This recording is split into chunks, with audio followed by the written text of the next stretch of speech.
Bismillah. Assalamualaikum warahmatullahi wabarakatuh. Innal hamdalillah wassalatu wassalamu ala Rasulillah wa ala alihi wa sahbihi wa man tabi'ahum bi ihsan ila yaumil qiyamah. Seluruh para penuntut ilmu dan bersama dengan kehangatan keluarga Masjid Al-Falah, semoga Allah senantiasa membimbing kita kepada kebaikan dan membimbing kita kepada kebenaran di dalam kehidupan. Banyak sekali manusia yang mereka mendapatkan kebaikan tetapi tidak mendapatkan kebenaran.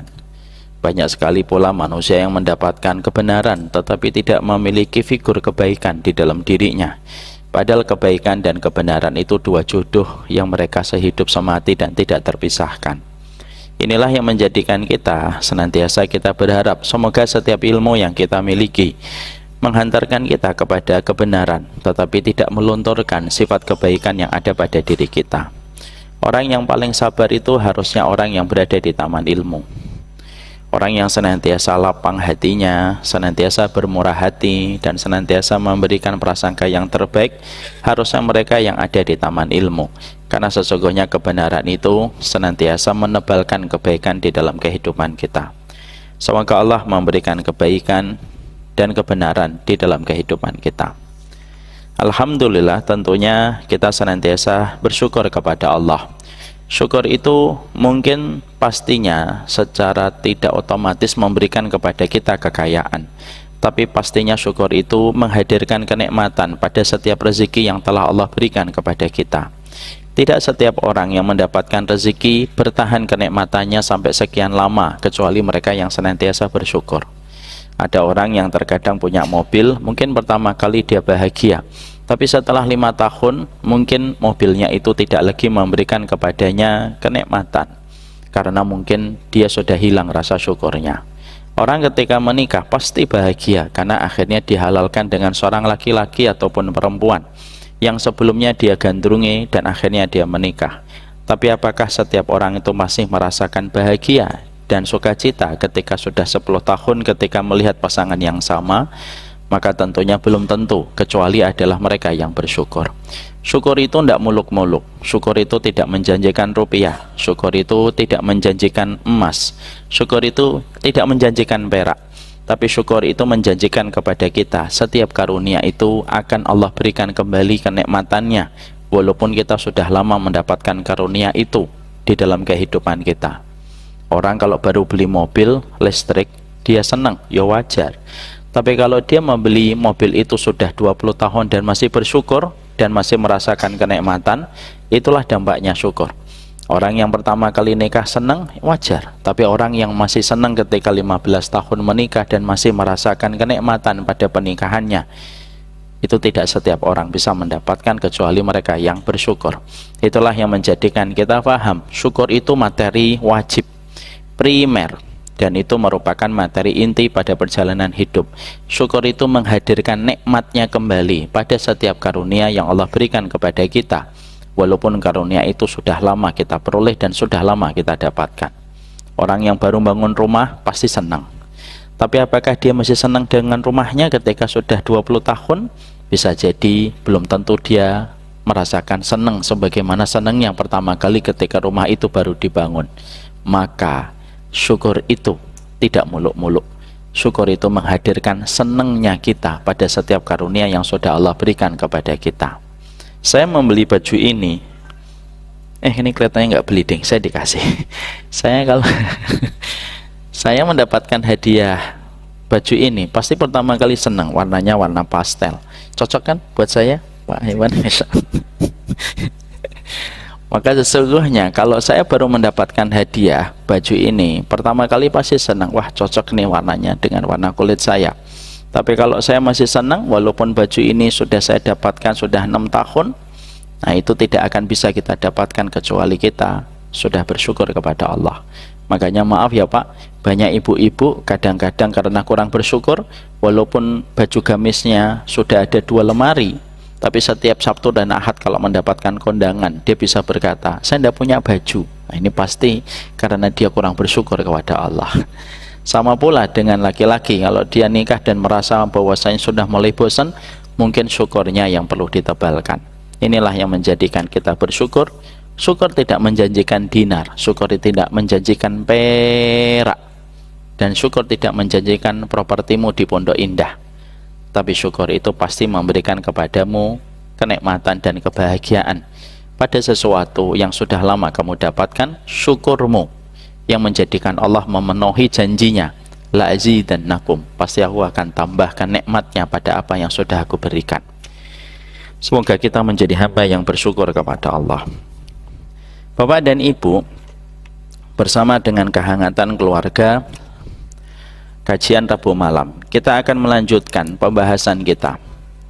Kita kemarin memohon kepada Allah di dalam doa yang kita akan bedah dan kita pelajari, yaitu surat Al-Baqarah ayat 250, yaitu ketika kita mengucapkan sebuah doa yang indah dari pasukannya Talut, ketika mereka berdoa, Rabbana afrik alaina sabra wa sabbit aqdamana fangsurna alal qaumil kafirin. Ya Allah, curahkanlah kepada kami kesabaran dan teguhkanlah setiap langkah kami dan tolonglah kami di atas orang-orang yang tidak beriman kepada Allah dan Rasul-Nya.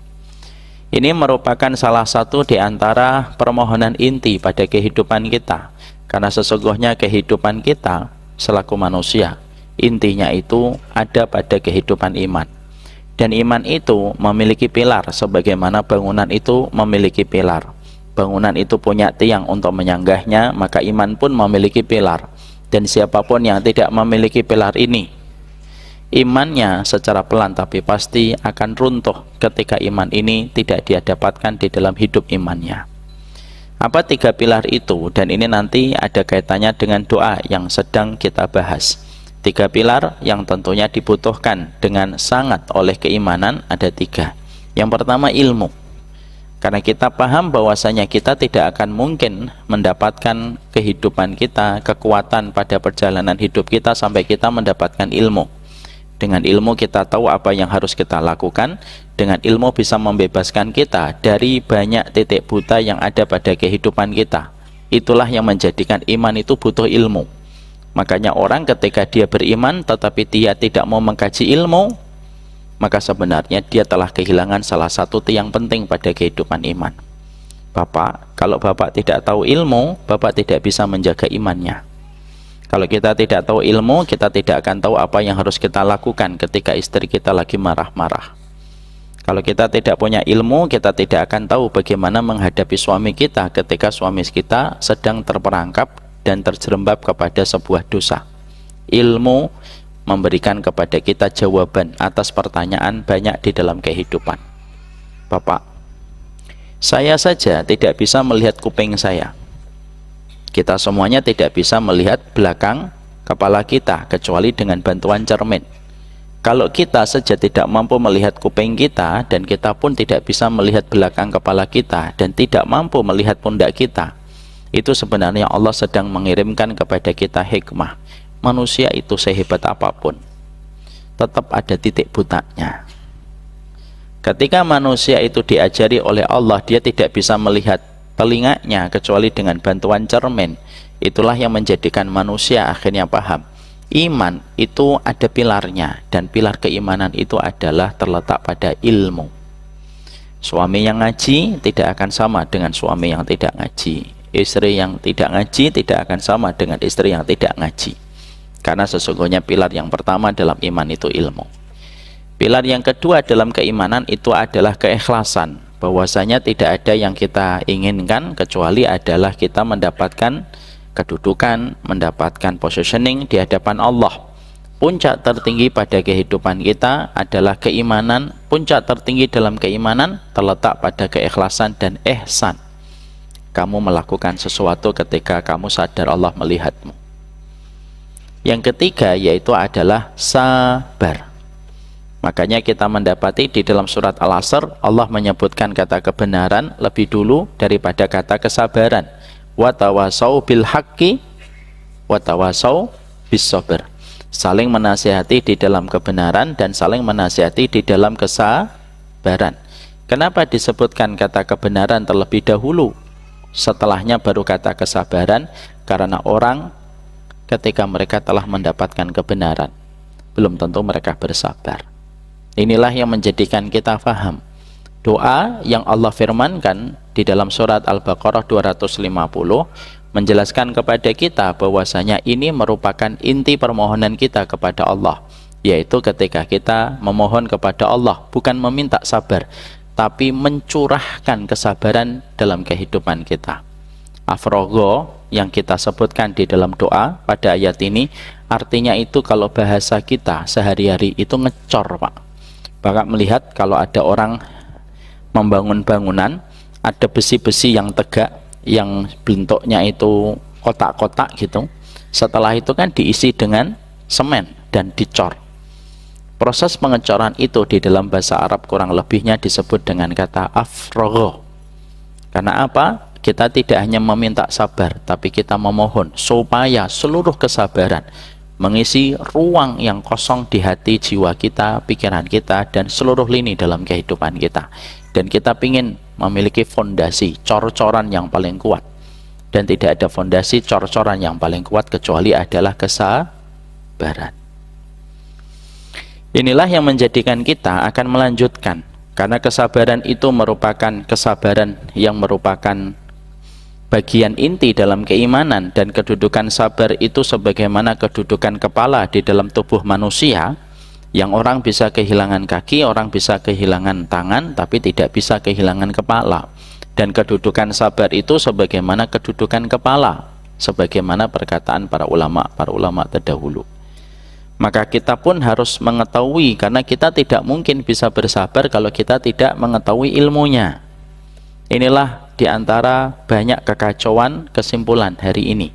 Banyak seorang istri ingin bersabar, tapi dia tidak pernah melonggarkan waktunya untuk ngaji. Gimana kamu bisa sabar? Banyak laki-laki ingin sabar, tapi dia tidak pernah duduk di taman-taman ilmu. Bagaimana kamu bisa bersabar? Kalau kamu melihat Nabi Khidir, kamu akan disindir keras oleh Nabi Khidir. Sebagaimana Nabi Khidir ketika pernah menyampaikan kepada Nabi Musa, wa kaifa tasbiru ala ma lam tukhit bihi khubra. Gimana kamu mau sabar terhadap sesuatu yang kamu tidak kuasai ilmunya? Ini menjadikan kita bukan hanya disunahkan untuk mempelajari tentang sholat, tapi yang lebih penting daripada mempelajari tentang sholat dan rukun-rukunnya sholat, kita diwajibkan untuk mempelajari tentang kesabaran, karena kesabaran itu tidak akan pernah menjadi fondasi cor-coran dalam hati dan jiwa kita sampai betul-betul kita mempelajari ilmunya sebagaimana firman-Nya Allah dan hadis Nabi Shallallahu Alaihi Wasallam. Kemarin kita membahas sabar itu ada 3. Sabar yang pertama yaitu sabar dalam taat. Sabar yang kedua yaitu sabar ketika kita meninggalkan maksiat. Dan sabar yang ketiga yaitu sabar ketika kita menghadapi musibah. 1, 2, 3, mana sabar yang paling rendah pahalanya di sisi Allah dan paling ringan kedudukannya di sisi Allah? Sesungguhnya sabar yang paling ringan pahalanya itu bukan sabar ketika kita melakukan ketaatan, tapi justru sabar menghadapi musibah.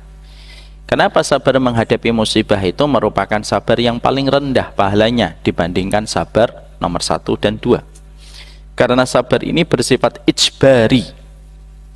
Jadi sabar itu 2, Pak. Ada ijbari, ada ikhtiari. Sabar ijbari itu apa? Sabar yang kamu dipaksa, bahwasanya kamu tidak punya pilihan lain kecuali memang harus sabar. Bapak tiba-tiba berdering nomor handphonenya, lalu bapak ketika mengangkat diberitahu, Mas, iya, bapak meninggal baru aja. Kita tidak punya pilihan lain kecuali 2. Kamu sabar, musibah itu tetap berjalan. Kamu tidak sabar, musibah itu tetap berjalan. Karena pilihannya seakan-akan memaksa kita, orang mukmin tentunya akhirnya memilih sabar, yaitu ketika menghadapi musibah, karena dia tahu itu datang dari Allah yang tidak pernah salah di dalam takdirnya. Beda dengan sabar ketika melakukan ketaatan dan sabar ketika kita meninggalkan larangan.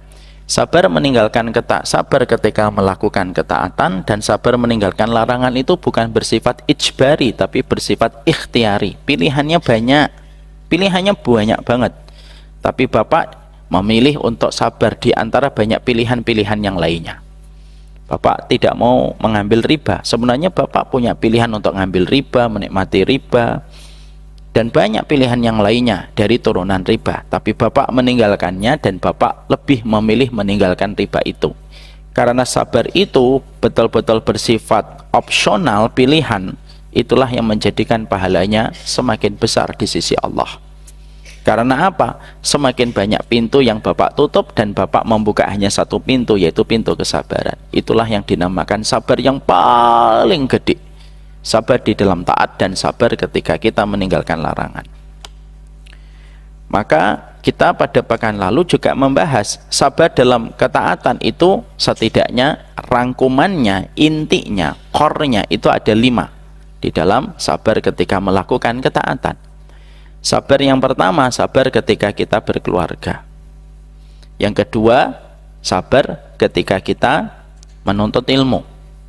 Sabar yang ketiga, yaitu adalah sabar ketika kita berbakti kepada orang tua. Yang keempat, sabar ketika kita berinteraksi kepada banyak manusia dan di dalam kita berdakwah. Dan yang kelima, yaitu adalah sabarnya kita, yaitu ketika kita melakukan ibadah yang wajib dan melazimi pada ibadah-ibadah yang sunnah. 5 inilah yang disebut sebagai puncak dan puncak dari berbagai macam kesabaran.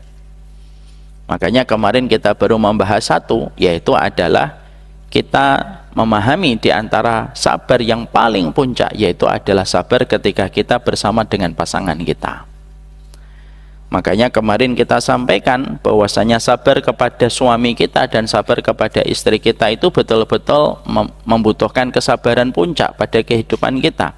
Karena berkeluarga itu bukan festival kita menikmati rasa cinta, tapi berkeluarga itu seni ketika kita mengharapkan ridhonya Allah di balik segala ujian yang kita jumpai dan kita dapatkan dari pasangan hidup kita. Itulah berkeluarga.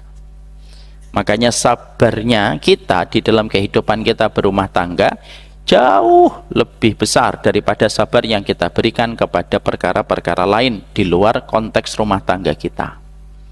Kemarin saya sampaikan, Pak, sabar sama istri 2 kali penyaringan sabarnya. Sabar sama suami itu pun 2 kali penyaringan sabarnya. Dan tidak bisa kehidupan rumah tangga kecuali algoritmanya satu. Harus dengan kesabaran. Kenapa sabar kepada istri 2 kali penyaringan dan sabar kepada suami 2 kali penyaringan? Para ulama lalu menjelaskan, Bapak ketika Bapak sabar sama istri, saya sabar sama istri, maka sesungguhnya ada 2 yang kita berikan dalam 2 kali kesabaran. 1, karena sesungguhnya istri kita cukupi kebutuhan sandang, papan, dan pangannya, semuanya. Tapi kita harus bersabar terhadap segala kekurangannya ketika dia merupakan makhluk yang bengkok. Lalu dia paling sering melupakan kebaikan seorang suami. Fitrahnya perempuan itu bengkok, fitrah bengkoknya itu sering lupa kebaikan suami. Itu yang mengatakan, bukan saya loh ya. Jangan, ibu-ibu jangan emosional dan sentimental. Yang mengatakan bukan saya. Makanya kita memberikan kesabaran kita kepada istri kita 2 kali sabar. Kenapa? Ya tadi, semua sandang, papan, dan pangan kita yang mencukupi semuanya. Sampai urusan minum pun, sampai urusan makan pun kita diberikan kewajiban untuk memberikan nafkah. Maaf ya Bu dan Bapak, kalau ada laki-laki sudah tidak memberikan nafkah, pada dasarnya dia sudah jatuh kedudukannya sebagai seorang suami. Karena qawwamah, kepemimpinan dalam berkeluarga yang paling minim, yang paling bawah. Qawwamah itu memberikan kecukupan sandang, papan, dan pangan. Makanya di dalam pembahasan fikih detail dibahas dalam 1 bulan berapa kali makan telur dan dalam 1 bulan berapa kali makan daging. Ya, dan para ulama beda-beda. Ada yang mengatakan 1 pekan 1 kali telur, 1 bulan minim 1 kali daging. Ya. Maka sesungguhnya seorang suami ketika dia telah memberikan sandang, papan, dan pangan, maka dia akan mendapati seorang wanita, kecuali yang dirahmati oleh Allah. Wanita itu merupakan makhluk yang paling amnesia. ketika menghitung kebaikan yang telah diberikan oleh seorang suami, tetapi dia akuntan paling handal menghitung setiap jejak kesalahan yang dilakukan oleh suaminya. Dan itu ada pada setiap wanita, Pak. Jangan merasa istri kita doang, enggak, itu fitrah yang melekat kepada setiap perempuan. Makanya Imam Ahmad ketika akan menikahkan putranya yang bernama Abdullah, maka beliau mengatakan, nak, kamu nanti akan menikah dengan seorang wanita yang kamu berkewajiban memberikan cintamu, memberikan kasih sayangmu, memberikan nafkahmu kepadanya. Tapi ingat ya, dia merupakan makhluk yang paling cepat lupa terhadap kebaikan yang pernah kamu berikan di dalam hidup.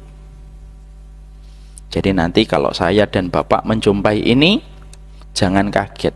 Karena itu pun sudah disampaikan oleh Rasulullah supaya kita tidak menjadi laki-laki yang kagetan kalau mendapatkan itu. Makanya, apa yang menjadikan seorang wanita banyak masuk neraka? Bukan karena zinanya, bukan karena tidak menutup auratnya, bukan.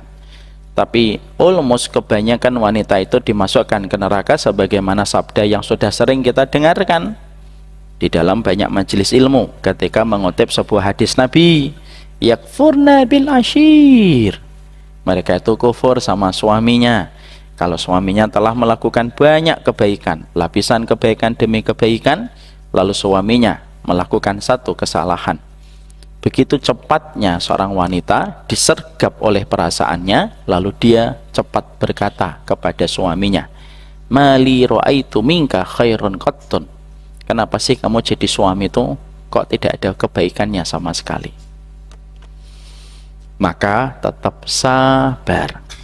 Para ulama mengatakan, jangan pernah mengingat perkataan pasanganmu ketika lagi marah. Mengingat perkataan pasangan lagi marah itu merupakan salah satu di antara anak tangganya setan untuk menjauhkan dua hati yang telah berpasangan di hadapan Allah. Istri kita lagi marah-marah itu semua perkataannya lupakan ya Allah perkataannya. Karena memang kelemahan perempuan ada di mana? Kelemahan perempuan ada di lisan. Kelemahan laki-laki ada di mana? Di mata. Makanya siapapun yang mampu bersabar menghadapi bagaimana seorang wanita yang cepat sekali berkata dengan perkataannya dan difikirkan setelah perkataannya itu diucapkan, siapapun yang bersabar berarti Anda telah menjadi walinya Allah. Wah, bapak-bapak, insya Allah saya wali ini. Karena sesungguhnya perkataan dari Imam Al-Ghazali begitu indah. Mimma yumtahanu bihi awliyaullah as-sabru inda lisani zawji. Salah satu tanda kewalian itu adalah ketika seorang laki-laki senantiasa sabar menghadapi bagaimana ucapan-ucapan yang disampaikan istri. Kadang istri kita ngomong kayak gitu, ndak usah kita langsung cover dan respon, Pak. Lalu kita mengatakan, saya ndak ridho ya kamu ngomong kayak gitu, ndak usah. Mari saling menasihati kita. Kenapa? Jangan suka mengancam istri kita dengan kata-kata laknat yang merugi kita, karena anak kita akan diasuh dengan wanita yang jauh dari surga, dan keluarga kita dihuni dengan wanita yang terancam dengan neraka ketika kita menjadi laki-laki yang sedikit-sedikit mengatakan kata laknat. Sabar kepada istri 2 kali penyaringan. Yang kedua, kenapa kita sabar kepada istri kita 2 kali penyaringan? Yang kedua, yaitu karena sesungguhnya kita yang akan bertanggung jawab seluruh urusan hisabnya. Yang pertama kali akan ditujukan kepada kita karena kita komandannya dan kita kepala rumah tangganya, tapi kita belum tentu mendapatkan kepatuhan darinya setiap waktu ketika kita hidup bersamanya dulu di dunia. Bapak, hari ini misalkan istri Bapak tadi sore makan nasi goreng di tempat parkir situ, 2 piring Pak beliau makan. Bapak yang akan ditanya dulu, istrimu Fatimah hari Rabu tanggal berapa ini? Tanggal 6 makan nasi goreng 2 piring, rezekinya dari mana? Yang ditanya Bapak dulu. Karena semenjak dia menikah dengan kita, maka kitalah yang bertanggung jawab karena kita telah menghalalkan dirinya di hadapan Allah. Tapi ketika kita nanti bertanggung jawab dan kita yang akan mempertanggungjawabkan hisabnya, sebelum hisab juga akan dikenakan kepada istri kita. Tapi bagaimanapun kita belum tentu mendapatkan kepatuhannya pada saat ketika kita membersamainya. Makanya tetap harus sabar.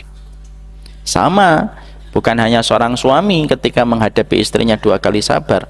Istri pun menghadapi suami pun 2 kali penyaringan dan 2 kali sabar. Gimana kalau perempuan kok sabar menghadapi suaminya dengan 2 kali sabar? 1, karena sesungguhnya seorang istri ketika dia menikah, dia berpindah dari kepatuhan dan ketaatan dan kecintaan yang diberikan sama bapaknya, dia berpindah kepada seorang laki-laki yang belum tentu laki-laki yang menikahi dia cintanya lebih besar daripada cinta bapak kepada dirinya. Banyak nggak perempuan, Pak, ketika nikah dipukulin sama suaminya, nggak dikasih makan sama suaminya, nggak dikasih itu kesenangan kepada istrinya, padahal bapaknya nggak pernah mukul, bapaknya nggak pernah bentak, bapaknya nggak pernah nyubit, tapi suaminya nanti nempeleng, nendang, nggak pernah ngajak makan. Gimana? Berat mereka, Pak. Mereka berpindah dari seorang laki-laki yang telah merawatnya, tapi laki-laki itu pun tidak bisa melakukan apapun kepada putrinya karena rasa cinta, rahmat yang ada pada hatinya, dan diserahkan kepada seorang laki-laki yang boleh melakukan apa saja kepada putrinya. Itu berat sekali. Dan kalau kita adalah seorang bapak yang punya anak perempuan, pasti bisa merasakan. Ya, Pak D, Pak Haiban merasakan berat melepaskan seorang perempuan itu kepada laki-laki yang kita belum tahu apakah dia nanti mencintai anak kita ataukah tidak. Dan dia harus memberikan ketaatan kepada laki-laki itu lebih daripada ketaatan yang dia berikan kepada bapak dan ibunya. Itu kan berat, Pak. Dia semenjak nikah, hari Sabtu menikah, hari Senin tiba-tiba datang panggilan bersamaan. Misalkan dia punya telepon 2 berdering, yang satu nomor bapaknya, yang satu nomor suaminya. Mana yang harus dia didahulukan? Kalau dalam konteks hasanah fikih, dia harus nerima telepon suaminya dulu dan membiarkan telepon itu sang bapak. Secara hasanah fikih kayak gitu. Berat atau tidak berat? Berat. Makanya dia memberikan 2 kali kesabaran, karena dia harus betul-betul berusaha untuk mencintai dan memberikan loyalitas kepada laki-laki yang dia tahu ini cinta dia kepada saya kalah jauh dengan cintanya bapak kepada saya. Yang kedua, kenapa perempuan itu harus memberikan 2 kali penyaringan sabar kepada sang suami? Yang kedua, gimana dia tidak memberikan 2 kali sabar, Pak? Dia harus patuh sama bapak, kemana-mana harus izin, dia menjadi tawanan bapak, padahal dia tahu semua aibnya bapak dan semua kesalahannya bapak. Ketika bapak membersamainya, siapa yang paling tahu tentang aib kita dan tahu tentang kekurangan kita? Bedanya kita di luar dan bedanya kita di dalam, siapa yang paling tahu? Istri. Dan dia pun tetap harus patuh, bahkan ketika keluar dari rumah pun dia harus minta izin. Kan istri kita ini kan tawanan kita, kata Imam Ahmad. Gimana nggak tawanan? Walaupun prakteknya hari ini kita juga tawanan ya, tapi istri itu tawanan kita. Gimana istri itu tawanan kita, Pak? Karena semenjak dia nikah kemana-mana minta izin. Kalaupun bapak LDM, long distance marriage, you know what I mean, Pak Haipin? Kalaupun istri kita berjauhan dengan kita pun, dia pergi pun harus minta izin. Susah itu, Pak. Kemana-mana dia harus minta izin. Bahkan hanya untuk puasa sunnah pun minta izin, sedekah pun minta izin. Kecuali kalau dia mendapatkan harta dari dirinya sendiri, dia tidak perlu minta izin. Tapi kalau harta yang dia sedekahkan itu dari nafkah suaminya, dia minta izin, Pak. Semuanya dibangun atas perizinan. Semuanya itu dibangun atas perizinan kalau orang sudah nikah. Tapi dia harus meminta izin kepada orang yang dia tahu aibnya orang ini. Itu kan berat sekali. Makanya akhirnya 2 kali sama-sama kita memiliki kesabaran. Itulah yang menjadikan kita akhirnya memahami betul bahwasanya tidak ada pemenang dalam kehidupan pernikahan kecuali siapa yang bersabar. Siapapun yang bersabar. Dan siapapun yang mengharapkan pahala di sisi Allah ketika dia telah menikah, bukan karena ingin mendapatkan kebaikan dari pasangan, tapi dia terus berbuat baik kepada pasangannya karena dia tahu dia dilihat oleh Allah. Nah, itulah orang yang mereka itu menjadi pemenang dalam kehidupan pernikahan ketika mereka terus memberikan kesabaran. Makanya Masya Allah ya, kalau kita sampai mendapatkan pada pasangan hidup kita lalu betul-betul diuji, maka itu termasuk salah satu perkara berat. Tapi kalau kita ikhlas menghadapinya dan menerimanya, maka sesungguhnya kita dekat dengan rahmat, karena Allah membersamai orang yang berbuat baik, dan Allah paling senang ketika kebaikan itu pertama kali diberikan kepada keluarga ketika dia bersabar. Makanya doanya Nabi apa? Doanya Nabi itu bagus banget, Pak. Allahumma inni a'udzubika min zaujin tusyayyibuni qabla al-masyib. Ya Allah, aku berlindung dari pasangan yang membuatku beruban sebelum usianya. Ini bukan berarti bapak-bapak yang beruban diubankan sama istrinya, tapi itu doa indahnya Nabi Muhammad SAW. Betapa cepatnya masalah pada keluarga itu membuat orang itu tua sebelum usianya dan tua sebelum masanya. Makanya akhirnya Nabi memberikan contoh pelindungan sebagus itu ketika di dalam pernikahan kita. Nah, itulah yang menjadikan kita akhirnya memahami kesabaran yang pertama, yaitu kesabaran ketika kita menghadapi pasangan hidup kita setiap waktunya dan setiap saatnya. Dan tidak ada orang yang paling berbahagia kecuali adalah ketika dia sabar menghadapi pasangan. Abu Yahya, salah satu ulama besar, beliau pernah mengatakan di dalam pembahasan kitabnya. Apa pembahasan kitabnya?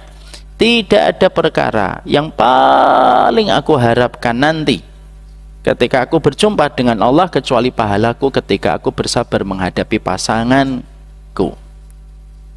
Saya ulang kembali. Seorang tokoh ulama salaf terdahulu, beliau mengatakan, tidak ada amal yang paling aku harapkan nanti ketika aku berjumpa dengan Allah kecuali yang paling aku harapkan adalah untuk mendapatkan rahmat dan belas kasihan dari Allah.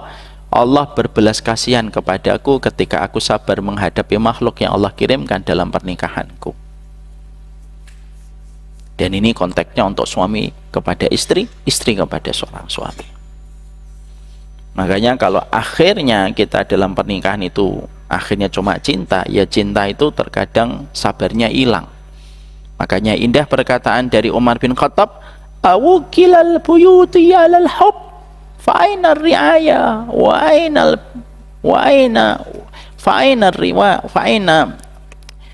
awukilal buyut alal hub fa'aina ri'ayah fa'ainal ihsan wassillah. Maka Umar bin Khattab itu mengatakan, apakah setiap rumah tangga harus dibangun atas kata cinta?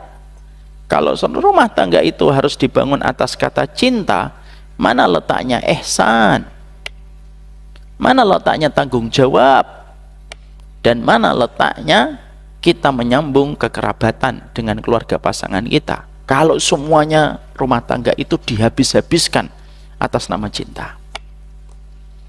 Ya. Makanya kita dulu dapetin, Bapak, gimana kehidupan kakek nenek kita kadang-kadang full dengan berkah, walaupun mungkin ilmunya pada saat itu tidak semerbak dan tidak sebanyak ilmu yang hari ini. Orang tua kita dulu, terutama kakek nenek kita itu, kalau ditanya cinta itu mungkin juga tidak akan bisa menjelaskan cinta itu apa. Tapi kehidupan rumah tangganya itu ya adem ayem gitu. Walaupun mereka tidak pernah mengetahui arti cinta itu apa, tidak pernah mengetahui kata-kata romantis gitu, quality time, act of service, orang weruh Pak mereka masalah gituan. Tapi kakek nenek kita tuh dulu tenang, ya nggak Pak Haiban? Tenang gitu. Kalau ditanya, Mbah, act of service Mbah, opo nang act of service nang? Nggak tahu mereka act of service Pak. Love language Mbah, opo love language itu nggak ngerti. Tapi Masya Allah, saya banyak melihat ketika di tahun 80, tahun 90, saya melihat kehidupan rumah tangga kakek nenek kita itu adem banget. Walaupun dakwah tidak sebanyak hari ini, dan walaupun LC tidak sebanyak hari ini, tapi banyak keberkahan yang kita jumpai dari keluarga-keluarga kita terkasih. Hari ini Pak, kajian di mana-mana, taklim di mana-mana. Tapi kehidupan rumah tangga hari ini banyak sekali yang mengalami turbulensi yang berat. Maka itulah yang menjadikan kita akhirnya memahami betul sabarnya kita kepada suami kita dan sabarnya kita sama istri kita itu betul-betul kesabaran yang terus kita berikan. Kalau bapak merasa berat, istri kita pun merasa berat. Kalau istri kita pun merasa berat, sama suami kita juga merasa berat dengan versi yang berbeda. Kita ini sama-sama bersabar, hanya dalam versi yang berbeda. Itu saja. Dan jangan memaksakan bahwasanya pengorbanan kita samakan dengan ukuran pengorbanan pasangan kita. Kadang-kadang suami kita tidak berkorban dengan ini, tapi berkorban dengan yang lainnya. Kadang-kadang istri kita tidak berkorban dengan ini, tapi kadang-kadang berkorban dengan yang lainnya. Maka melihat seluruh kebaikan yang dilakukan olehnya tanpa hanya fokus kepada satu perkara, tapi melupakan banyak perkara, itu salah satu keberkahan memandang keluarga kita. Mungkin bapak punya istri, masaknya tidak enak pak. Lebih enak kalau bapak pergi ke warteg Jaya Bahari. Tapi mungkin istri bapak, walaupun masaknya tidak enak, tapi dia senantiasa mau ketika melahirkan anak-anak bapak, dan tidak pernah protes. Berapapun bapak ingin punya anak dari dirinya. Mungkin kadang kita menjumpai dan kita mendapati suami kita, mungkin waktunya tidak terlalu banyak.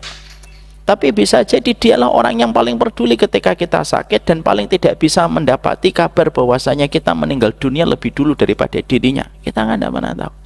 Jangan memaksakan frekuensi pengorbanan kita harus sama persis dengan frekuensi pengorbanan pasangan kita. Karena setiap orang itu selalu menjadi yang terbaik menurut versinya yang tidak selalu harus sama.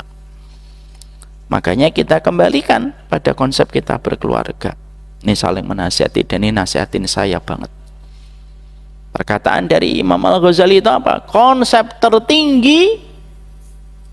tertinggi dalam pernikahan adalah ihsan. Itu kalimat paling bagus yang pernah saya baca tentang pernikahan. Jadi nanti kalau misalkan ibu sedang berbuat baik sama suaminya dan suaminya belum bisa membalas, ihsan, Allah yang melihat saya. Selesai. Bapak ketika melakukan sesuatu, sedang mengerjakan sesuatu di rumah, tiba-tiba istrinya lagi bad mood pak, banting pintu kak, ngeletakkan gelas sampai retak. Padahal bapak lagi istirahat sebentar, hari Sabtu, karena dari Senin sampai Jumat bapak kerja. Bapak ngomong, ihsan, Allah yang lihat. Maka itu yang akan memberikan keringanan. Puncak tertinggi dalam kehidupan rumah tangga adalah ihsan. Tapi nama suami saya bukan Ihsan, Ustadz Arman. Ya tidak apa-apa, ihsan aja. Sehingga kita bisa mendapatkan kebaikan itu. Untuk bisa membangun kehidupan kita pada perkara-perkara ihsan, para ulama setidaknya memberikan kepada saya dan kepada kita semuanya nasihat. Ustadz, gimana caranya kita supaya kita bisa mendapatkan ihsan dalam kehidupan kita berumah tangga? Supaya kita tidak menyandarkan bahagia itu kepada perorangan. Ya, kita harus ingat kata Ali bin Abi Thalib, jangan menyandarkan kelapangan hidup berdasarkan manusia, nanti justru malah sempit dada kita. Bapak menyandarkan bahagia ketika istri begini dan begini, bapak nanti akan kecil hatinya dan sempit jiwanya. Ibu kalau ingin lapang hatinya dengan syarat suami harus begini dan harus begini, nanti malah sempit hatinya. Karena kita harus ingat perkataan Ali yang sangat indah. Apa perkataan Ali? Siapapun yang menyandarkan ketenangan hidup kepada orang, maka dia akan siap dengan kekecewaan. Saya ulang kembali, ini nasihat untuk saya. Siapapun orang yang menyandarkan ketenangan hidup dengan orang lain, maka dia akan siap dengan kekecewaan. Karena apa? Karena tenang dan lapang itu sejatinya harusnya datang dari diri kita dan bukan datang dari orang lain. Maka kategorinya adalah tetaplah menjadi ikan yang tawar kulitnya walaupun kita berada di lautan yang asing. Apa empat perkara yang menjadikan kita senantiasa bisa menata kesabaran kita supaya kita bisa menghadirkan ihsan Supaya kita kalau berdoa Rabbana afrik alaina sabra, kita paham sabar yang paling kita butuhkan adalah sabarnya kita menghadapi dirinya yang telah menjadi takdir terbaik yang Allah kirimkan kepada kita. Ada 4 perkara. Apa itu? Nah, beliau sudah melirik saya. Ini berarti adzan sudah datang. Mari kita akhiri dulu kajian kita dan kita lanjutkan selepas sholat isya sebentar. Semoga kita senantiasa memberikan terus kesabaran kita 2 kali penyaringan kepada pasangan tercinta, karena Allah tidak pernah salah mengirimkan orang. Yang salah itu cara kita membaca takdir yang Allah kirimkan pada kehidupan kita. Sallallahu ala nabiyina Muhammad. Assalamualaikum warahmatullahi wabarakatuh.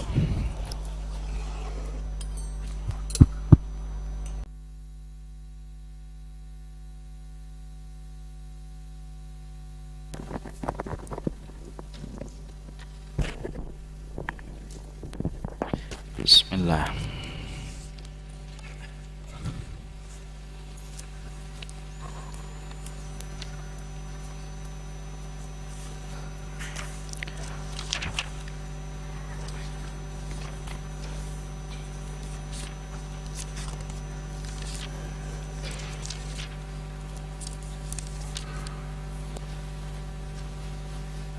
Bismillahirrahmanirrahim.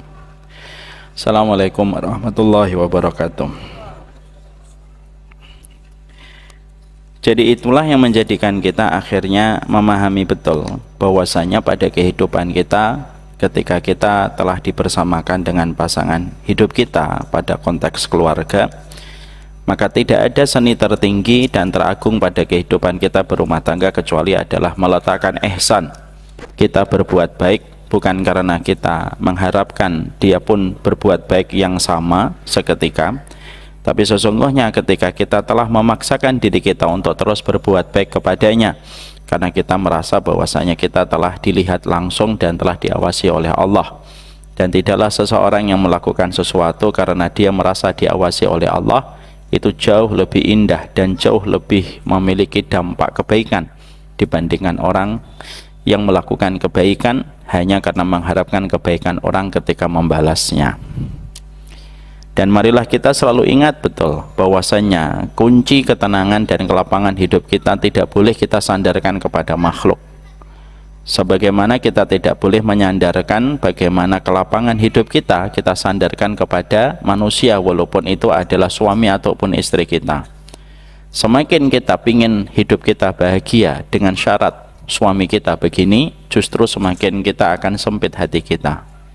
Semakin kita mengharapkan bahwasanya kita akan bahagia ketika istri kita begini dan begitu, maka sesungguhnya kita pun akan semakin sulit bahagia, karena justru semakin sumpek hati kita dan jiwa kita. Maka marilah kita terus merefleksikan apa yang dikatakan oleh Ali. Siapapun yang menyandarkan bahagianya, ketenangannya, kelapangannya pada makhluk, maka dia justru akan dia pasti akan menjadi orang yang sumpek di dalam perjalanan hidup. Sekarang Bapak dan Ibu, mari kita bareng-bareng, kita sama-sama belajar, khususnya saya.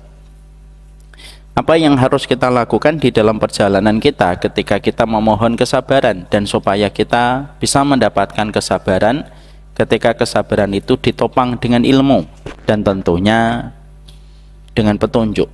Ya, karena di dalam kehidupan langit ada petunjuk, pada kehidupan di dunia ada pelajaran. Maka setidaknya para ulama itu menyebutkan 4 perkara, dan 4 perkara ini nasihat untuk kita bersama, tak terkecuali saya sebagai pihak yang menyampaikan. Yang pertama, kita harus selalu ingat bahwasanya dalam kehidupan kita, ketika kita terus mencipinkan atau menginfuse terus kesabaran di dalam hati kita ketika kita berkeluarga, yang pertama yang menjadikan kita berlatih kesabaran itu adalah karena sesungguhnya kita harus paham, hampir sebagian besar kehidupan keluarga bersama pasangan itu akan mempertemukan kita dengan perkara-perkara yang membuat kita wajib bersabar. Karena kita menikah bukan untuk bahagia, tapi kita menikah supaya kita bisa beribadah kepada Allah. Allah lalu menyampaikan kepada kita di dalam surat At-Taghabun ayat yang ke-14, ya ayyuhalladzina amanu inna min azwajikum wa auladikum atuwallakum fahdharuhum.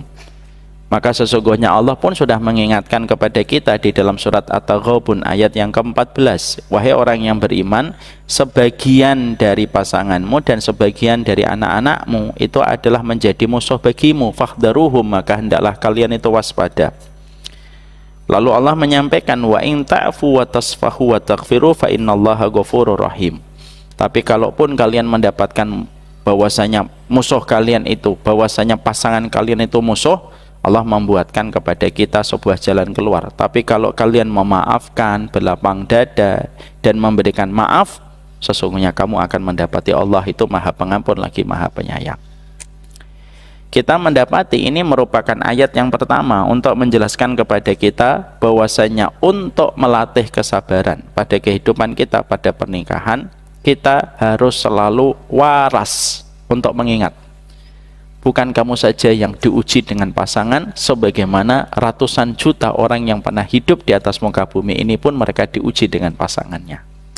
Dan Allah sampaikan itu di dalam surat At-Taghabun ayat 14. Supaya kita tidak memulai hidup kita dengan narasi sebagai korban pada kehidupan takdir. Ya, Nabi Yusuf itu Pak bertubi-tubi ujiannya ibu-ibu. Tapi Nabi Yusuf tidak pernah menggunakan diksi pada hidupnya dengan mengatakan saya korban dari takdir yang tidak indah, tidak pernah.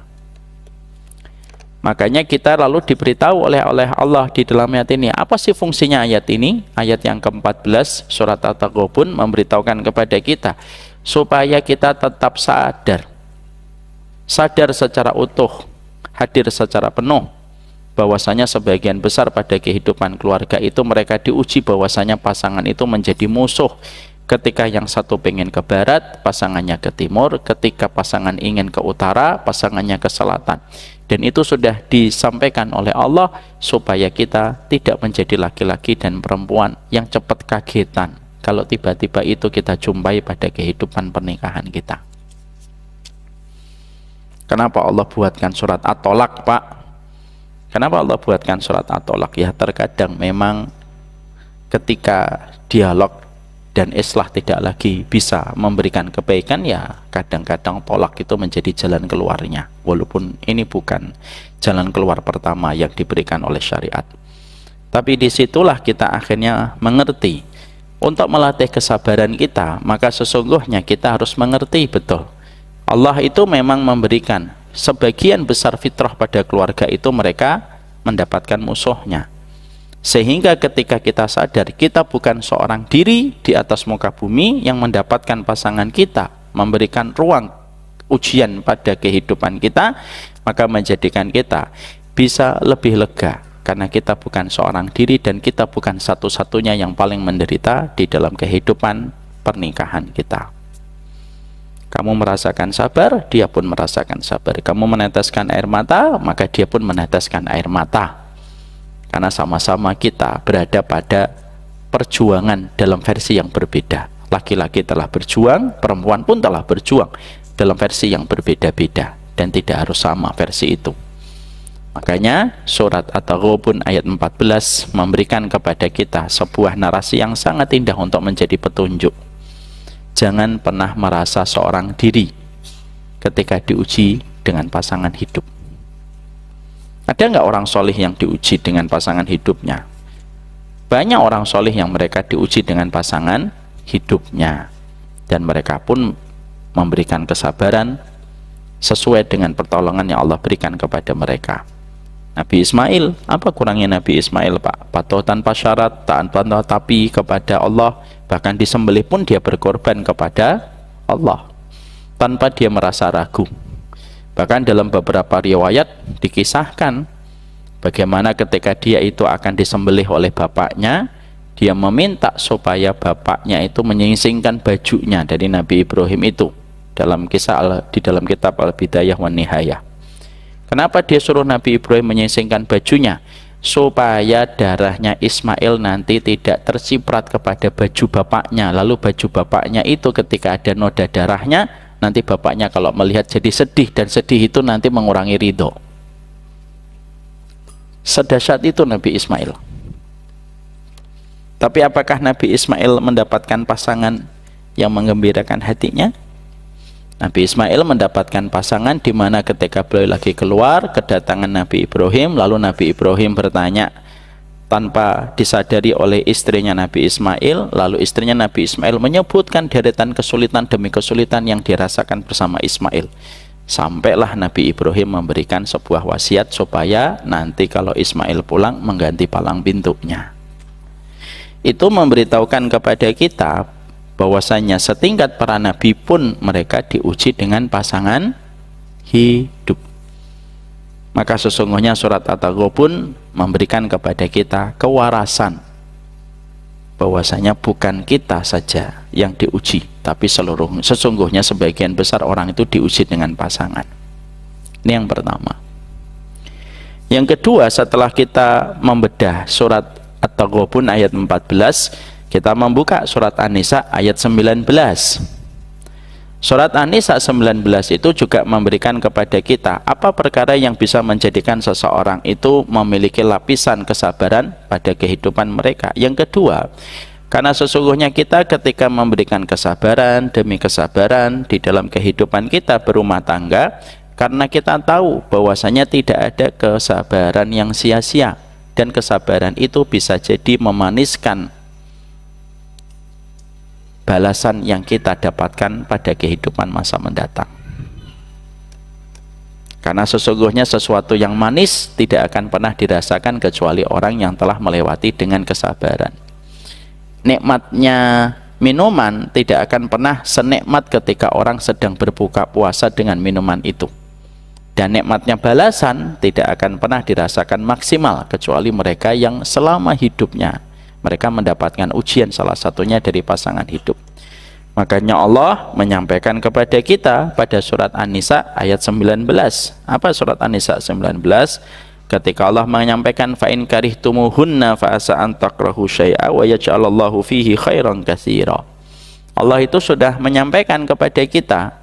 Surat An-Nisa 19 awalnya itu menerangkan tentang tolak, Pak, tentang perceraian.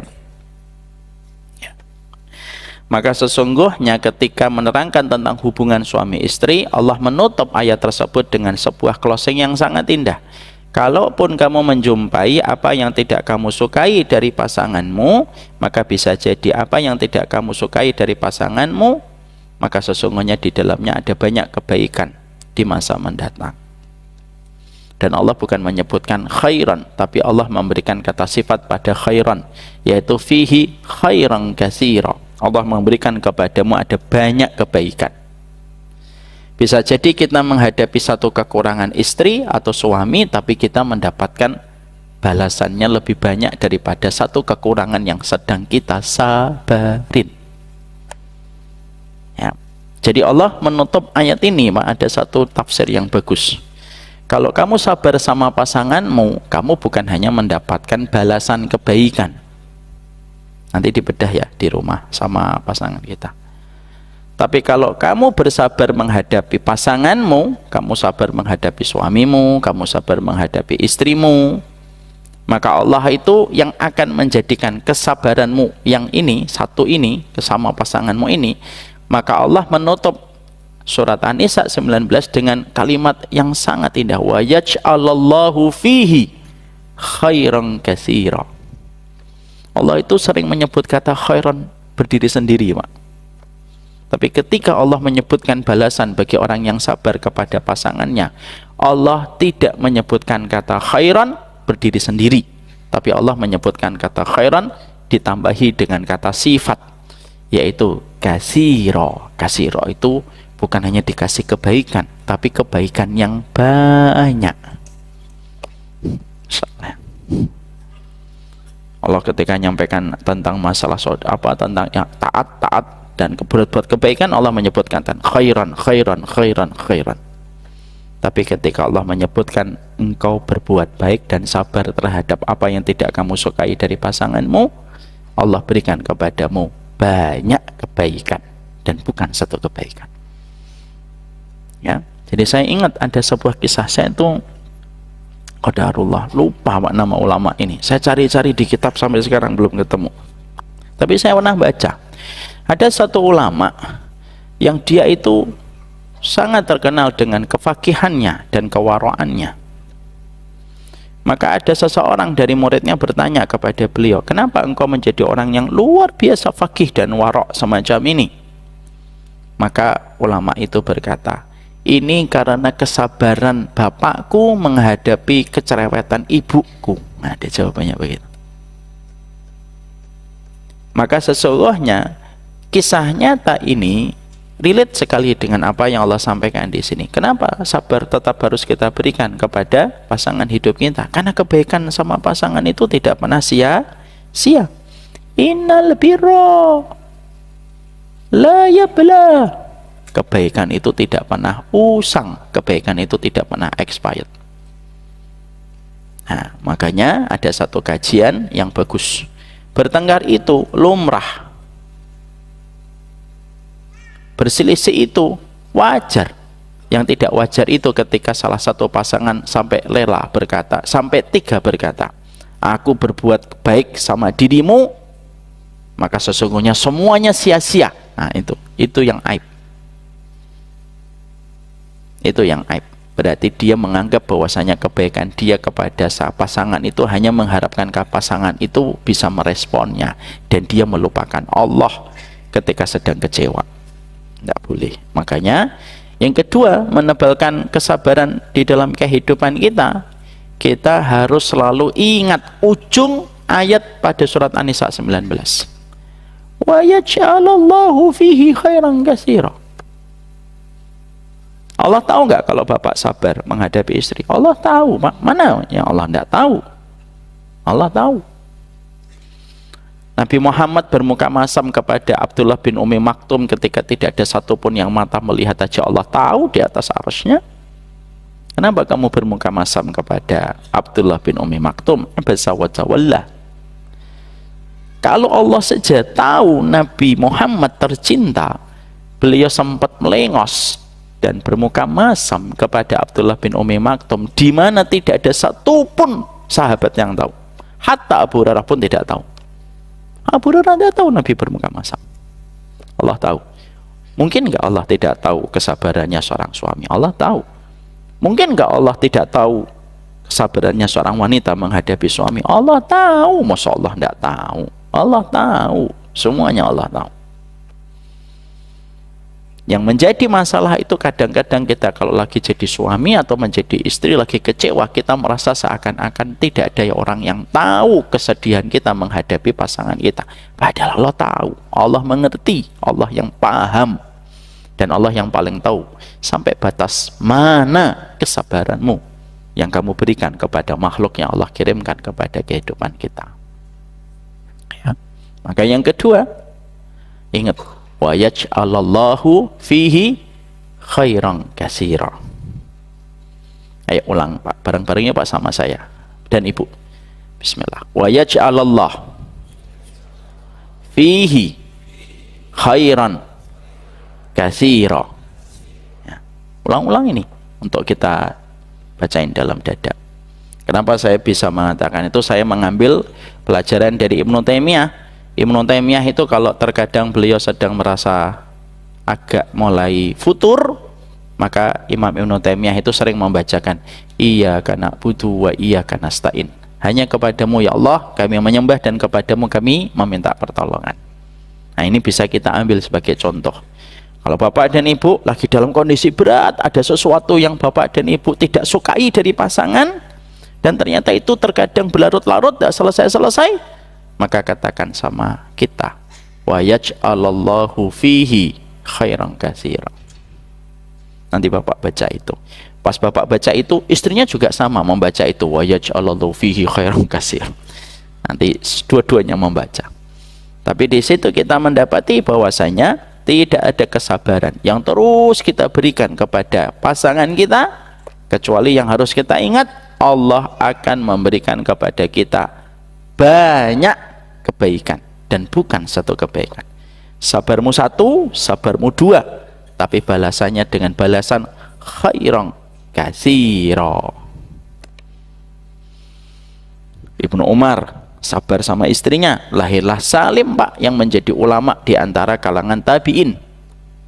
Dan ketika Salim itu menjadi ulama, salah satunya Ibnu Umar mengatakan, ini kesabaranku untuk menghadapi istriku. Itu menjadikan kita akhirnya mengerti bahwasanya yang kedua, memberikan kesabaran pada kehidupan kita ketika menghadapi pasangan kita antara suami istri, memahami betul. Yang kedua, alasannya itu apa? Sesungguhnya kesabaran yang kita lakukan bersama pasangan kita tidak pernah menjadi sia-sia, tetapi akan menjadi sesuatu yang diawetkan oleh Allah, di-frozen oleh Allah dalam catatan hari, dan tidak ada yang terlewatkan kecuali semuanya pasti mendapatkan balasan ketika semuanya itu terjaga indah di sisinya. Ketika kita menjalani pernikahan itu adalah ibadah. Yang ketiga yang kita harus ingat, maka kalau kita sedang diuji dengan kesabaran ketika mendapati pasangan kita, maka ingatlah surat Asy-Syura ayat 30. Apa itu bunyinya surat Asy-Syura ayat 30? Allah menyampaikan kepada kita, wa ma asabakum min musibatin fabima kasabat aydikum wa ya'fu an katsir. Tidak ada musibah yang menimpa kepada dirimu kecuali musibah itu disebabkan karena ulah kedua tanganmu sendiri. Wa ya'fu an katsir, itu pun sebagian besar sudah dimaafkan oleh Allah. Artinya bisa jadi kita diuji dengan pasangan hidup kita, suami kita, istri kita sendiri. Ya mungkin kan itu pasti ada kaitannya dengan musibah itu kita dapatkan disebabkan apa? Mungkin disebabkan karena kemaksiatan kita, dosa yang pernah kita lakukan. Sehingga akhirnya kita mendapati pasangan kita tidak sesuai dengan ekspektasi hati kita. Itu tidak lain dan tidak bukan, evaluasinya adalah mungkin dulu kita pernah melakukan dosa, dan dosa itu yang menyebabkan hadirnya kepada kita ujian bernama pasangan hidup kita. Fudail bin Iyad, salah satu ulama besar, beliau pernah berkata, aku pernah melakukan kemaksiatan dan aku merasakan dampaknya pada keluargaku, istriku, anak-anakku, sampai tikus pun masuk ke dalam rumahku ketika aku bermaksiat. Nah, surat Asy-Syura memberikan kepada kita sebuah nilai evaluasi. Bisa jadi pasangan kita tahun ini, 2 tahun belakangan, kok tiba-tiba kita jadi sering bertengkar dan lain sebagainya. Itu mungkin karena kemaksiatan yang pernah kita lakukan. Mungkin ada riba, harta haram yang masuk. Karena harta yang haram itu memisahkan dua hati.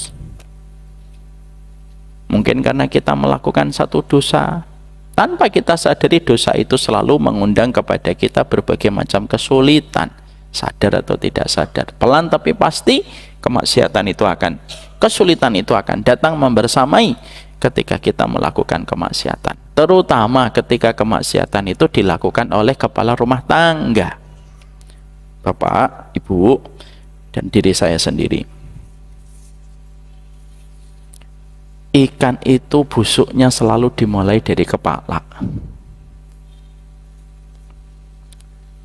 Kemaksiatan yang dilakukan seorang bapak atau seorang suami, dampak kerusakannya jauh lebih besar dibandingkan kemaksiatan yang dilakukan oleh seorang istri dan anak pada kehidupan kita. Makanya laki-laki yang terus bermaksiat pada kehidupan keluarganya disebutnya dayus, ada penamaan khusus. Tapi perempuan yang bermaksiat tidak ada penamaan khusus. Makanya disitulah kita harus selalu ingat, terutama saya, bapak semuanya. Busuknya ikan selalu dimulai dari kepala. Nggak ada yang namanya busuknya ikan itu dari ekor, dari perut, dari tengah, nggak ada. Busuknya ikan selalu dimulai dari kepala, turun ke bawah. Bisa jadi downgrade-nya keluarga kita dalam keberkahan, dalam kehangatan, disebabkan karena kita sedang downgrade keimanan, lalu membawa dampak seluruhnya itu akan melambat. Layaknya kereta, Pak. Perumpamaannya itu begitu gampang untuk dipahami kalau kita melihat kereta. Kereta itu kepalanya itu yang menentukan perjalanan seluruh gerbongnya. Kalau kepalanya itu menaikkan kecepatannya 100 km per jam, semua gerbongnya akan 100 km per jam. Tapi ketika kepalanya yang bagian masinis itu menurunkan kecepatannya menjadi 50 km per jam, gerbongnya tidak ada yang 60 km per jam. Perumpamaan kepala rumah tangga pada kehidupan berkeluarga itu adalah kepala pada deretan gerbong.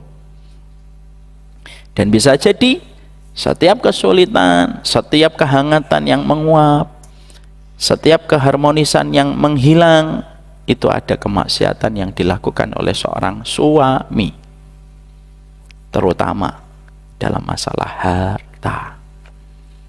Janganlah masalah harta, jangan main-main sama masalah harta. Maka yang ketiga, memahami betul, evaluasi. Jangan merasa jadi paling baik. Ya, jadi ada kalimat bagus sekali, laki-laki itu jangan pernah merasa sudah melakukan ini dan itu. Memang laki-laki itu fitrahnya memang begitu, Pak. Semenjak dilahirkan, tanggung jawabnya besar. Kalau ada ibu menangis, pasti yang pertama kali disoroti anak lelakinya. Itulah jadi anak laki-laki, dari dulu memang begitu. Kalau ada suami begini, ada keluarga begini, yang disoroti pasti kepala rumah tangga itu suaminya. Memang fitrahnya laki-laki itu berat. Makanya dalam beberapa pembahasan kitab tarbiyah kepada aulad atau tarbiyatul aulad, ada pembahasan bahwasanya terkadang pendidikan kepada anak laki-laki agak berbeda dengan pendidikan kepada anak perempuan. Maka yang ketiga, perkara untuk meneguhkan kesabaran kepada kita, yaitu adalah ketika kita memahami, merenungi, meresapi surat Asy-Syura ayat 30. Semua terjadi karena sebab. Takdir tidak ada yang berdiri sendiri, kecuali takdir itu ada akar yang membentuk takdir itu berdiri. Makanya salah satunya takdir bisa terjadi pada kehidupan kita karena kemaksiatan yang dilakukan oleh setiap anggota keluarga.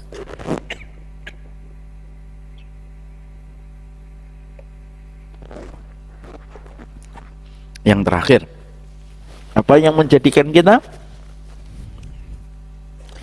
bisa melapisi kesabaran demi kesabaran, suami kepada istri, istri kepada suami, yaitu adalah ketika kita senantiasa mengambil, mericas kembali perjalanan keluarga kita ketika duduknya kita di taman-taman surga untuk menyerap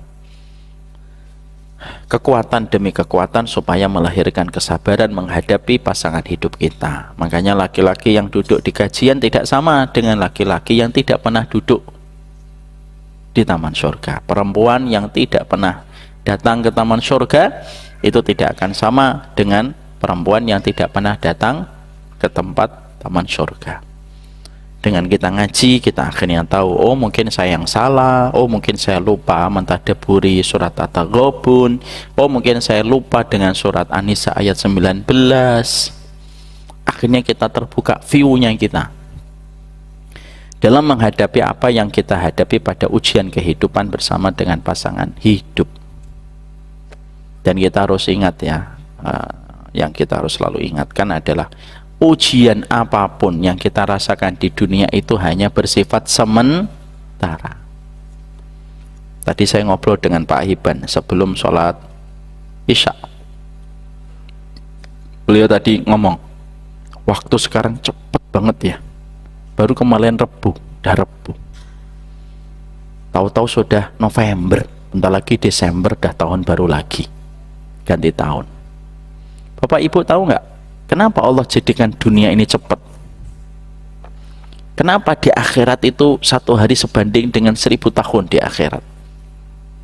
Allah mampu nggak menjadikan waktu di dunia itu lama? Mampu banget, kecil bagi Allah. Kun fayakun jadi.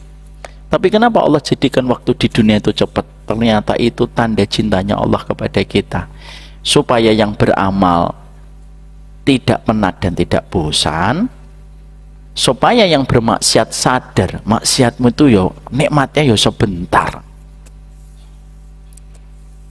Makanya dijadikan dunia cepet.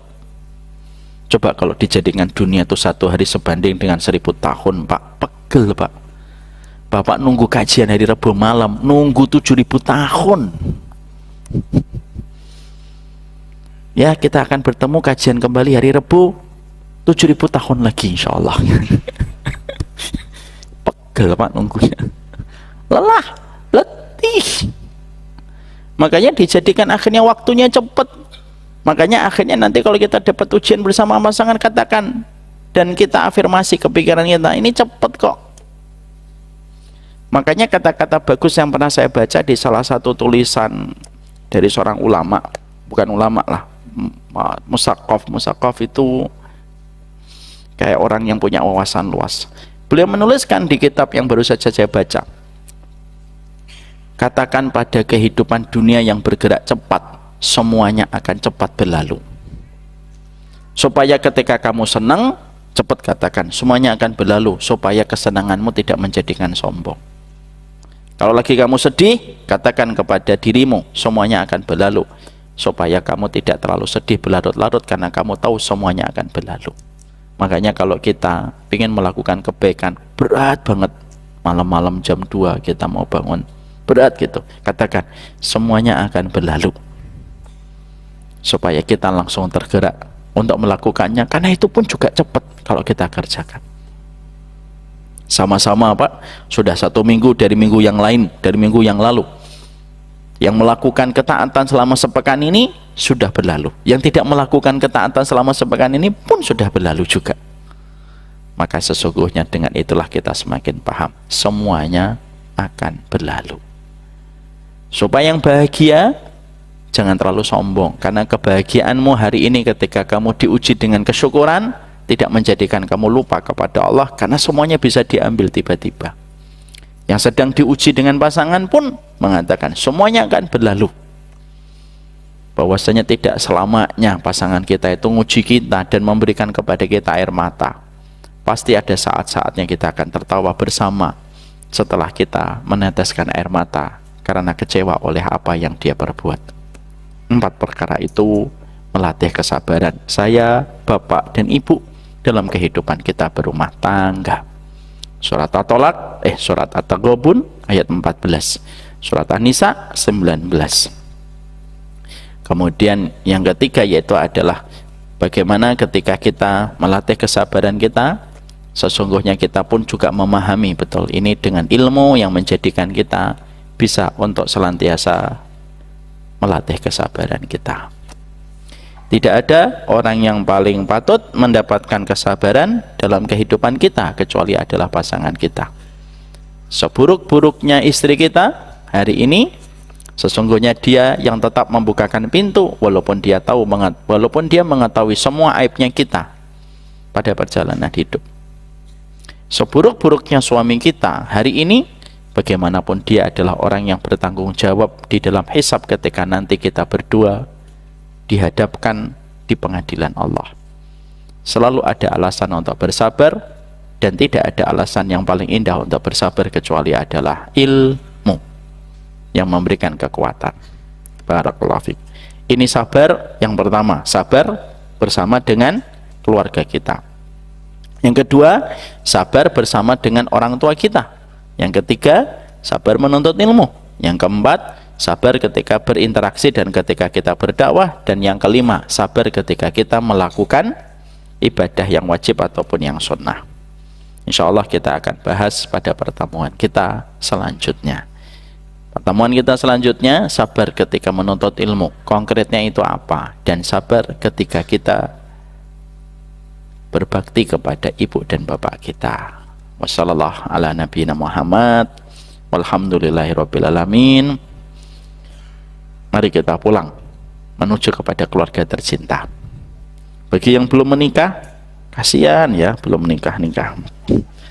Gimana kamu akan melatih kesabaranmu kalau tidak segera menikah? Kalau kita nanti sedang mendapati ada lembaran-lembaran pasangan kita yang mungkin sedang membuat kita sedih, bacalah surat An-Nisa 19. Wa yaj'alallahu fihi khairan katsiran. Kalau kamu sabar sama pasanganmu, dibalasnya oleh Allah satu kebaikan atau banyak kebaikan? Banyak kebaikan. Semoga Allah merahmati kita semuanya, merahmati istri kita, merahmati suami kita. Semoga kita menjadi seorang suami yang tidak pandai untuk mengancam istri kita dengan kata tidak ridho. Dan semoga istri kita memahami, tidak ada puncak tertinggi karirnya seorang wanita kecuali dia mendapatkan keridhaan dari suaminya. Karena ketika seorang suami sudah ridho kepada istrinya, tidak ada balasan untuknya kecuali 8 pintu surga. Wassallallahu ala nabiyina Muhammad walhamdulillahirabbil alamin. Ini yang kita sampaikan pada kesempatan hari ini. Pak Haiban sudah mempersiapkan pantunnya. Dia tadi turun ke bawah itu lagi nyari buku pantun beliau. Mari kita kembalikan pantun ini kepada beliau. Kesempatan ini kepada beliau. Saya tidak akan menurunkan mic saya sebelum beliau menutup dengan salam, karena banyak sekali yang harus di feedback dan harus direspon. Silahkan Pak. Tadi sebetulnya saya sudah siapkan pantun, tapi ustadznya belum datang, jadi mau saya bacakan pantunnya buat siapa gitu kan. Jadi minggu depan saya bakal akan membuat pantun itu Pak Haiban harus ihsan, bukan karena orangnya. Kalaupun nggak ada orangnya, Allah yang melihat. Sebetulnya bisa juga diputar dari rekamannya ya. Ustadz, tapi tadi yang kesabaran terhadap keluarga, apakah karena itu kita paling sering berinteraksi dengan keluarga sehingga potensi konfliknya lebih tinggi dibanding? Iya, pasti Pak. Orang yang paling sering melakukan kesalahan adalah orang yang paling dekat dengan kita. Makanya dalam aturan silaturahmi saja kan nggak boleh sering-sering kan. Kalau kita silaturahmi saja Pak, ada sebuah hadis Nabi yang indah, zurgibban tazid hubban. Kalau kamu silaturahmi jarang-jarang, tazid hubban, itu akan menambahkan rasa cinta dan menambahkan ruang rindu. Tapi kalau kita silaturahminya terlalu sering, sehari 3 kali, apalagi pada waktu jam makan, bukan rasa rindu, sudah muak dan muntah-muntah. Dari situ saja kita paham kan, kenapa silaturahmi itu dibuat dengan frekuensi jarang-jarang oleh Nabi, supaya kita tidak banyak melakukan kesalahan. Makanya saya ketemu Pak Haiban itu seminggu sekali, makanya dia rindu sama saya pun tidak rindu sama beliau gitu. Memang betul Ustadz, di Jakarta kita berkumpul, Ustadz Umar minta I love you full. Insyaallah. Nomor sepatunya berapa Pak? Baju saya XL Ustadz. Oh XL ya? Iya. Mau yang coklat gini boleh? Saya senang sekali warna itu Ustadz, warna favorit saya Ustadz. Oh saya lepas ini. Dan saya terus terang paling suka baju merek Casio. Kasih orang. Masya Allah. Jadi kalau ada orang mau ngasih saya ukuran XL, waduh saya senang. Saya pakai minimal seminggu sekali. Masya Allah. Ke masjid. Insya Allah kita atur. Kita atur di belakang lah. Sebentar lagi kan bulan puasa Ustadz. Jamaah ada yang bertanya? Nggak ada, alhamdulillah, masya Allah. Ada kan Pak? Nggak ada, udah nggak ada. Jamaah Rabu malam itu identik, nggak ada pertanyaan. Karena IQ mereka di atas rata-rata Pak, masya Allah. Berarti saya bukan jamaah ya, karena saya yang diizinkan bertanya saja ya, yang lainnya. Masya Allah. Bapak pengecualian. Ada privilege, alhamdulillah. Baik jamaah yang kami hormati, saya khawatir Ustadz terlalu capek. Sementara di rumah sudah ada yang menunggu. Insyaallah. Dan beliau termasuk orang yang sangat sabar. Mudah-mudahan saya juga ketularan. Amin ya Rabb. Amin. Mari kita tutup acara kajian ini dengan lafal hamdalah bersama-sama. Alhamdulillahirabbil alamin. Subhanakallahumma wa bihamdika asyhadu an la ilaha illa anta astaghfiruka wa atubu ilaik. Insyaallah kita akan bertemu kembali Rabu pekan depan. Amin insyaallah. Pak, Ibu, karena tadi menurut saya sangat kuat surat An-Nisa 19, yuk kita tutup bareng-bareng kita membaca. Wa yaj'alallahu fihi khairan katsira. Dihafalin, diterapkan, dan mari kita tadaburin kalimat itu setiap waktu.